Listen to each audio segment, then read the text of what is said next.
Of the partisanship and polarization in Washington, the Russian invasion of Ukraine. U.S. politicians arguing over how and when to help. And there's also the matter of former President Trump's views on Ukraine, especially with his visit to Georgia only 8 days away. Jeff Hullinger discussed it all with NBC's Chuck Todd. The Russians continue their shelling of Ukrainian cities, while in the United States there is partisan bickering for specifics when it comes to the speed and timing of getting aid to those in Ukraine.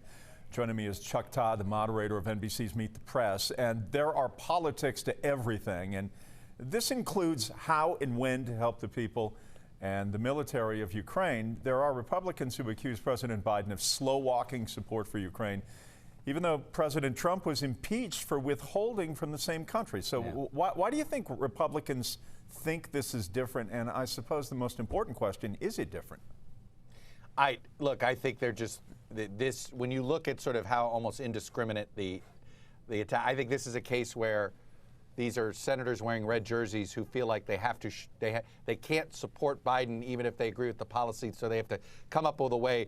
Yeah, I want to do more. I know it's silly, but this is how bad, how polarized I think the party is, and I think how much damage Trump did to the parties. So in order to not somehow get in the ire of MAGA world, they are couching their support for more robust intervention by calling Biden weak. I think it's a bit of a bank shot. Biden's slow walking. Trump, used politics to hold weapons hostage from Zelensky, at the time, and Zelensky's now this global hero, right? In retrospect, that looks just horrible now. President Trump now coming to Georgia a week from tomorrow to campaign for David Perdue and Herschel Walker here, among other things. Does his stance on Ukraine, which led to an impeachment, impact his standing in the party? And does it hurt these candidates? Does it hurt Perdue? Does it hurt Walker now,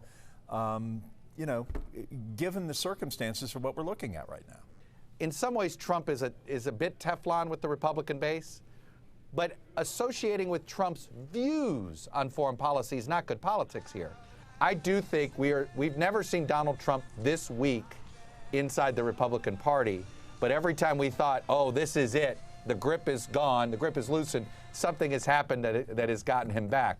But I'll tell you, he looks awfully vulnerable right now. His candidates are weak in Alabama, weak in North Carolina, weak in Georgia.